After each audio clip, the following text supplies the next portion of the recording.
দেখুন, আপনি এবং আমি কখনোই প্রলুব্ধ হওয়া থেকে বাঁচতে পারবো না। হারাম সবসময় আমাদের সামনে আসবে, আর এটা সবসময় আমাদেরকে আহ্বান করবে। আর শয়তানু ইয়াইদুকুমুল ফাকর, শয়তান তোমাদেরকে দেউলিয়াতের প্রতিশ্রুতি দিবে। অন্য কথায়, যখন আপনি হালাল পথে চলবেন, শয়তান আপনাকে প্রতিশ্রুতি দিবে তুমি সুযোগ হারিয়ে ফেলছো, তুমি বঞ্চিত হচ্ছ, সবাই কত মজা করছে, তুমি অনেক মজা করতে পারতে, তুমি আরো অর্থ উপার্জন করতে পারতে, তুমি আরো ইন্দ্রিয় সুখ উপভোগ করতে পারতে। সেই সব সময় আপনার কাছে বিজ্ঞাপন দিতে থাকবে বিকল্প পণ্যের, বিকল্প পন্থার, নিজের কামনাকে চরিতার্থ করার। কিছু যায় আসে না যে কতটুকু কোরআন মুখস্থ করেছেন, কিছুই যায় আসে না যে কি পরিমাণ তাহাজ্জুদ আপনি পড়েছেন, এগুলো কোনোটাতেই আসে যায় না।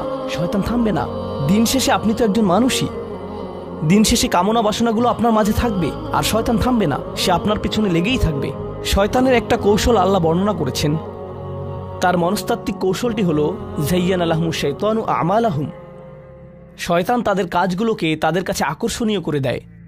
শয়তান আপনার কাছে আসবে, আপনাকে প্রলুব্ধ করবে। তখন আপনি বলবেন, হ্যাঁ এটা খারাপ, কিন্তু আমি তো অনেক ভালো কাজও করি। হ্যাঁ আমি এলোমেলো কাজ করছি, কিন্তু আমি তো নামাজও পড়ছি, আর আমি তো কাফেরও না, তো সমস্যার কিছু নেই। আর এইবার করেই আমি থেমে যাব, এমন না যে আমি এটা করতেই থাকবো, শুধু একবারই করব। এভাবে নিজেকে সব ধরনের যুক্তি দিতে থাকেন, নিজে নিজে এটাকে বৈধতা দিতে থাকেন। আপনার চিন্তায় এটা এখন আর অতটা খারাপ না। আর তারপর যখন এমন মানুষ চারপাশে থাকেন যাদেরকে বলেন যে এটা তো খারাপ, আর তারপর যখন এমন মানুষের চারপাশে থাকেন যাদেরকে বলেন যে এটা তো খারাপ, তারাও আপনাকে বলে, না ভাই কাম অন, এটা অতটা খারাপ না, থামো তো, এরকম কথা বলো না, না আল্লাহ ওইরকম না, আল্লাহ তোমাকে শাস্তি দিবেন না, কেন এরকম হতাশাজনক কথা বলছো, তুমি অতিরিক্ত চিন্তা করো। আপনি তা শুনেন, আর এটা আপনাকে প্রভাবিত করতে শুরু করে। কিন্তু যখন কাজটা করে ফেলেছেন, যেটাই করেছেন, হতে পারে এটা অ্যালকোহল অথবা অন্য কোনো মাদক, এটা কারোর সাথে সম্পর্ক হতে পারে, সেটা যাই হোক, যখন নিজেকে বলেন যে এটাই শেষবার, কিন্তু এটাই শেষ তো না।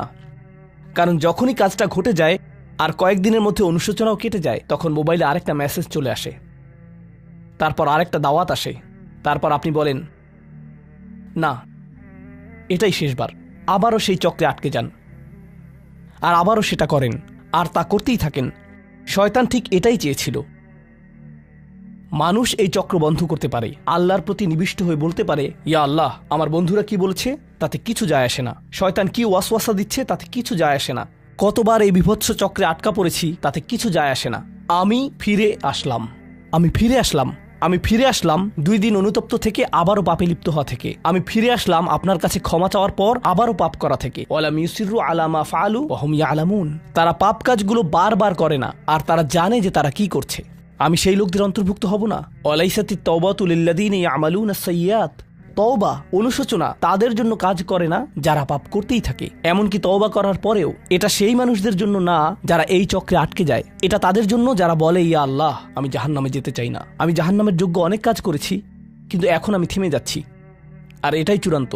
তারা হলেন আল্লাহর কাছে বিশেষ মানুষ, কারণ আল্লাহ জানেন এটা কতটা প্রলুব্ধকারী ছিল, আল্লাহ জানেন সেই আসক্তি কতটা শক্তিশালী ছিল, আল্লাহ জানেন পাপের কত গভীরে আপনি ছিলেন, আল্লাহ জানেন আপনার উপর শয়তানের সেই দীর্ঘ নিয়ন্ত্রণের কথা, আর আপনি সেই নিয়ন্ত্রণ ভঙ্গ করতে এবং আল্লাহর কাছে ফিরে আসতে সক্ষম হয়েছেন। আল্লাহর পথে আপনার এই যাত্রা অন্য মানুষের তুলনায় অনেক কঠিন। আপনার সামনের প্রলোভনগুলো অনেক শক্তিশালী, আপনার প্রতি অভিকর্ষের টানটি অনেক বেশি শক্তিশালী, আর এর সাথে লড়াই করে যেহেতু আল্লাহর কাছে এসেছেন, তাই আপনি বিশেষ মর্যাদা সম্পন্ন।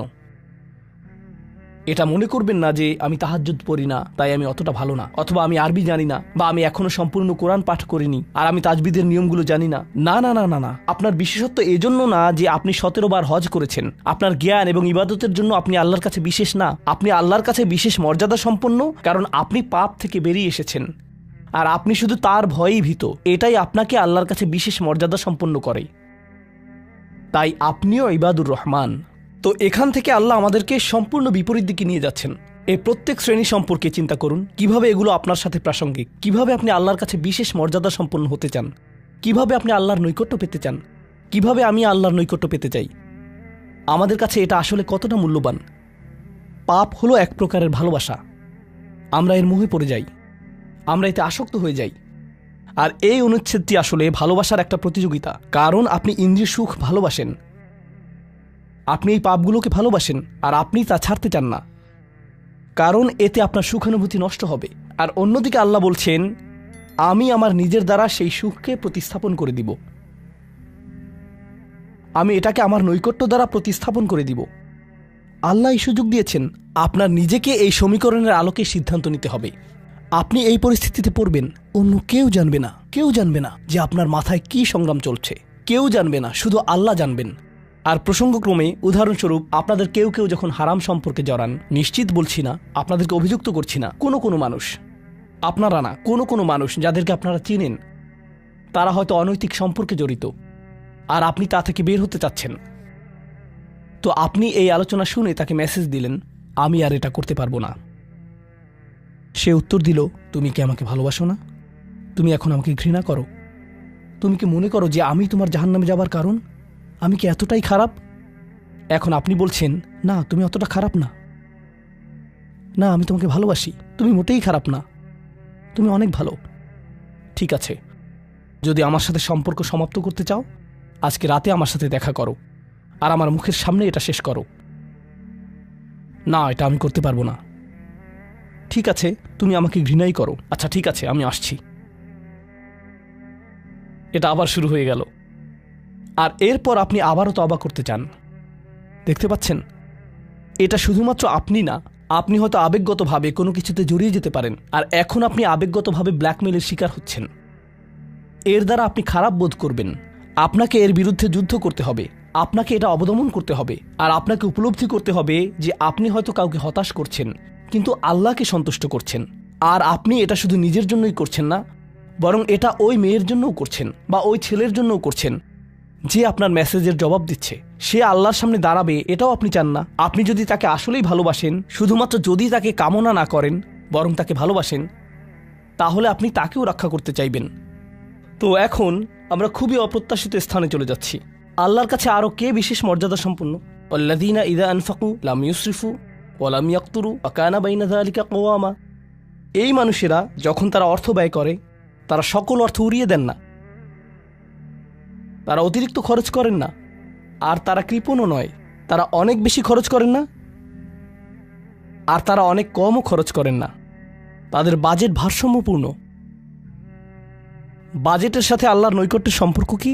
সম্পর্ক রয়েছে, কারণ আল্লাযীনা ফি আমওয়ালিহিম হাক্কুন মালুম, তাদের অর্থে অন্যদের অধিকার রয়েছে যা সুবিদিত। আপনার পিতামাতার অর্থনৈতিক সহায়তা প্রয়োজন, আপনার সন্তান, আপনার ভাই বোন, আপনার স্ত্রীর প্রয়োজন, এমন অনেক ক্ষেত্র রয়েছে যার জন্য আপনার অর্থ প্রয়োজন। কিন্তু যখন আপনি প্রয়োজনহীন জিনিসে আসক্ত হয়ে পড়েন, আর আপনার অর্থ যখন ব্যয় হয় সিনেমার পর সিনেমা, সিনেমার পর সিনেমায়, সাবস্ক্রিপশনের পর সাবস্ক্রিপশনে, গেমের পর গেম, এরপর গেমে, গাড়ির জন্য নতুন যন্ত্রাংশ কেনার পেছনে, যেই চাকা দেখতে উল্টো দিকে ঘূর্ণায়মান, তার প্রয়োজন আপনার নেই। সেগুলো আপনি দেখবেন না যখন আপনি গাড়ি চালাবেন, সেটা অন্য কেউ দেখবে। এগুলো ঘুরবে অন্য কারোর জন্য, আপনার জন্য না। যন্ত্রাংশ অথবা ডিভাইস। আপনি নতুন আইফোন ছাড়াও বেঁচে থাকবেন, এতে কোনো ক্ষতি হবে না। স্যামসাং যদিও কিছুটা বিপজ্জনক, তারপরও অনেক বোনেরা পার্স অথবা ব্যাগের জন্য এমনটা করেন। ও আল্লাহ, এই ব্যাগগুলোর কোনোটার দাম কয়েক লাখ টাকা। বলছি না যে আপনি এগুলোর কোনোটাই কিনতে পারবেন না, কিন্তু আল্লাহ বলছেন ঠিক আছে খরচ করো, কিন্তু অতিরিক্ত খরচ করো না। আপনাদের কারো কারো জন্য আবার সবচেয়ে খুশির বিষয় হলো টাকা ধরে রাখা। আপনি স্ত্রীকে সাথে নিয়ে সুপার শপে গিয়েছেন, তিনি এক প্যাকেট দুধ নিলেন। আমাদেরকে এত বেশি দুধ প্রয়োজন, ছোট প্যাকেট নিতে পারো না? ডিসকাউন্টের জন্য অপেক্ষা করতে পারো না? এটা দুধ, এটা ডিম, এগুলো নিয়ে কৃপণতা না করলে হয় না? এমন মানুষ রয়েছে যারা প্রাপ্য মানুষদের টাকা ধরে রাখে। আপনার সন্তানদের অর্থ প্রয়োজন, তাদের চলার জন্য কিছুটা পকেট খরচ প্রয়োজন, আপনার স্ত্রীর কিছুটা অর্থ প্রয়োজন। যদি তিনি গৃহ ব্যবস্থাপনার দায়িত্বে থাকেন আর তিনি নিজে উপার্জন না করেন, আর তিনি আপনার কাছে বলেন আমি কি 500 টাকা পেতে পারি? কিসের জন্য তোমার টাকা প্রয়োজন? আমাকে সম্পূর্ণ প্রতিবেদন প্রদান করবে, সকল রিসিট দেখাবে। দাঁড়ান, 1 মিনিট থামুন। এটা লাম ইয়াকতুরু, এটা আপনার জন্য চ্যালেঞ্জ হতে পারে। আপনি যদি আল্লাহর নৈকট্য লাভ করতে চান, আপনার পরিবারের খাবারের প্রসঙ্গ আসলে তাদেরকে জঞ্জালের মতো বিবেচনা করবেন না। আপনার জন্য সর্বোত্তম খরচের খাত হলো আপনার পরিবার। নিজের পরিবারের সাথে এরকম খারাপ আচরণ করবেন না, কিন্তু অতিরিক্ত খরচও করবেন না। অন্যরা এমন আছে যারা টাকা উড়ায়। আল্লাহ হয়তো আপনাকে কিছুটা অর্থ দিয়েছেন, আর আপনি আপনার 16 বছরের সন্তানকে BMW কিনে দিলেন যাতে সে রাস্তার পাশে লাগিয়ে দিয়ে অ্যাক্সিডেন্ট করতে পারে, আর তারপর তাকে আরেকটা কিনে দিলেন। না না না, আপনি এমনটাও করতে পারবেন না। লাম ইউসরিফু ওয়ালাম ইয়াকতুরু ওয়া কানা বাইনা যালিকা কওয়ামা। তারা একটি ন্যায্য ভারসাম্যপূর্ণ পন্থা অবলম্বন করে এই দুই অবস্থার মাঝে অবস্থানের জন্য। পরবর্তী গুণটি আমার প্রিয়, মনোযোগ দিয়ে শুনুন। এরা সবাই একটি শ্রেণী, ওয়াল্লাযীনা লা ইয়াদউনা মা'আল্লাহি ইলাহান আখার ওয়া লা ইয়াকতুলুনা আন-নাফসা আল্লাতী হারামাল্লাহু ইল্লা বিল হক ওয়া লা ইয়াজনুন ওয়া মান ইয়াফআল যালিকা ইয়ালকা আসামা।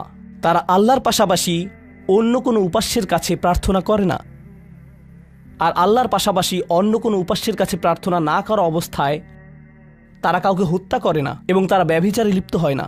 তিনটি বিষয়, তারা আল্লাহ ছাড়া কারো কাছে প্রার্থনা করে না, এর সাথে রয়েছে তারা হত্যা করে না এবং তারা ব্যভিচার করে না। তিনটি বিষয় একসাথে, তিনটি বিষয় একসাথে। এটা তো অসাধারণ কোনো অর্জন নয়। কেউ বলতে পারে যে হ্যাঁ, আমি তো তালিকায় এসে পড়েছি, আমি কাউকে হত্যা করিনি। কিন্তু জানেন কেন এটা বৈশিষ্ট্যসূচক? কারণ এই বিষয়গুলো খুবই প্রাথমিক স্তরের, তাই না? অন্য অনেক কবিরা গুনাহ রয়েছে, কিন্তু আল্লাহ বলছেন যে তোমরা আল্লাহর কাছে বিশেষ মর্যাদার অধিকারী হতে পারবে যদি তোমরা শুধু এটুকু করো। কেন এটা বিশেষ মর্যাদাপূর্ণ? মক্কার মানুষদের কথা চিন্তা করুন, সেই সমাজের কথা চিন্তা করুন যার মাঝে কোরআন এসেছিল। সেই মানুষগুলো হাজার বছর ধরে শিরকে লিপ্ত ছিল। হত্যা তাদের কাছে সাধারণ বিষয়ে পরিণত হয়েছিল, জিনা কোনো বিষয়ই ছিল না। আর এগুলো বড় বিষয় ছিল না তাদের পূর্বপুরুষ অথবা তাদের পূর্বপুরুষ অথবা তাদের পূর্বপুরুষের কাছে। এগুলো ছিল জীবনেরই অংশ। জীবন ছিল গ্যাংস্টারের মতো। আর যখন তারা এই সকল কিছু ছেড়ে আল্লাহর কাছে আসলো, তাদের পরিবারকে বলেছিল যে ও তুমি তো এখন মুসলিম, কংগ্রাচুলেশনস। তাদেরকে সকল ধরনের বিভৎস অভিজ্ঞতার সম্মুখীন হতে হয়েছিল, তাদের প্রিয় মানুষদের কাছ থেকে, তাদের সমাজ থেকে, তাদের বন্ধু বান্ধবদের কাছ থেকে, কারণ তারা সেই অপরাধগুলো ত্যাগ করেছিলেন, তাই না? কিছু মানুষের জন্য শুধুমাত্র ঈমান গ্রহণ করা, শুধুমাত্র অপরাধী জীবন থেকে বেরিয়ে আসা, শুধুমাত্র জিনা থেকে বেরিয়ে আসা ছিল এতটাই বড়। আপনারা যারা সম্মানিত পরিবারে বেড়ে উঠেছেন, পরিশুদ্ধ পরিবেশের মাঝে ছিলেন, আপনার জন্য সেই ধরনের বিপত্তিতে না পড়াটা সহজ অথবা সহজতর। এখনকার সময়ে যে কোনো কিছুই সহজ। কিন্তু আপনাদের যারা অমুসলিম অবস্থা থেকে এসেছেন, আপনি চারপাশে অপরাধ সংঘটিত হতে দেখেছেন, আপনি চারপাশে মাদকের আসর দেখেছেন, আপনি চারপাশে নারী লিপ্সা দেখেছেন, প্রত্যেক সাপ্তাহিক ছুটির দিনই ক্লাবে যেতেন, আর তারপর আপনি আল্লাহর পথে আসলেন, আপনি ঈমান গ্রহণ করলেন। সেই জীবন থেকে আপনার এই যাত্রাটি ছিল বিশাল এক যাত্রা, আর আল্লাহ এটা স্বীকার করেছেন এবং বলেছেন যে এটা বেশ বড় ব্যাপার যে কিছু মানুষ এমনটা করেছে। শুধু এই বিবেচনায় তারা বিশেষ মর্যাদাময়, তারা অন্য কিছু জানে না, তাদের ব্যাপক কোনো জ্ঞান নেই। কিন্তু মূল বিষয় হলো তারা আল্লাহর সন্তুষ্টির জন্য হিজরত করেছেন, তারা সেই বড় পাপগুলো থেকে আল্লাহর অভিমুখে যাত্রা করেছেন। এটা অবিশ্বাস্য। কিন্তু এই আয়াতগুলোতে আল্লাহর করুণা এখনও সমাপ্ত হয়নি। প্রথমত সেই তিনটি বিষয় যা আমি উল্লেখ করেছি, শিরক বা আল্লাহ সম্পর্কে অশ্রদ্ধা প্রদর্শন করা, হত্যা এবং ব্যভিচার, এগুলো অনেক বড় পাপ। তো আল্লাহ কি বলছেন? ইউদাআফ লাহুল আযাবু ইয়াউমাল কিয়ামা ওয়া ইয়াখলুদ ফীহি মুহানা।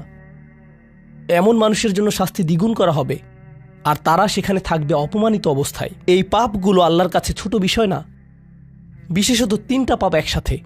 কিন্তু প্রসঙ্গক্রমে সবচেয়ে খারাপ অপরাধ শিরক। সবচেয়ে খারাপ অপরাধের মধ্যে দ্বিতীয়টি হলো যখন আপনি একজন ব্যক্তিকে হত্যা করেন। এটা কাকে হত্যা করার সমতুল্য? গোটা মানবজাতিকে। এটা হলো দ্বিতীয় বৃহত্তম অপরাধ। আর তারপর তৃতীয় বৃহত্তম অপরাধ কোনটি? জিনা। এই তিনটি একসাথে এসেছে একটি আয়াতে। সেজন্য আল্লাহ বলছেন যে এই ব্যক্তিটি বিশেষ ধরনের শাস্তি পাবে, আর সে এই শাস্তিতে রয়ে যাবে অপমানিত অবস্থায়। কিন্তু এমনকি খারাপের ভিতর সবচেয়ে খারাপ, এরপর সবচেয়ে খারাপ ব্যক্তিটি, এই ব্যক্তিটি এজন্য সবচেয়ে খারাপ না যে সে একটি জিনিস করছে, বরং সে সবচেয়ে খারাপ কারণ সে তিনটি জিনিসই করেছে। এটা জাহান্নামের হ্যাট্রিক অর্জনের মতো। আর সম্পর্কে আল্লাহ কি বলছেন? তিনি বলছেন ইল্লা মান তাবা ওয়া আমানা ওয়া আমিলা আমালান সলিহা। অর্থাৎ যে অনুতপ্ত হয়েছে, ঈমানের পথে ফিরে এসেছে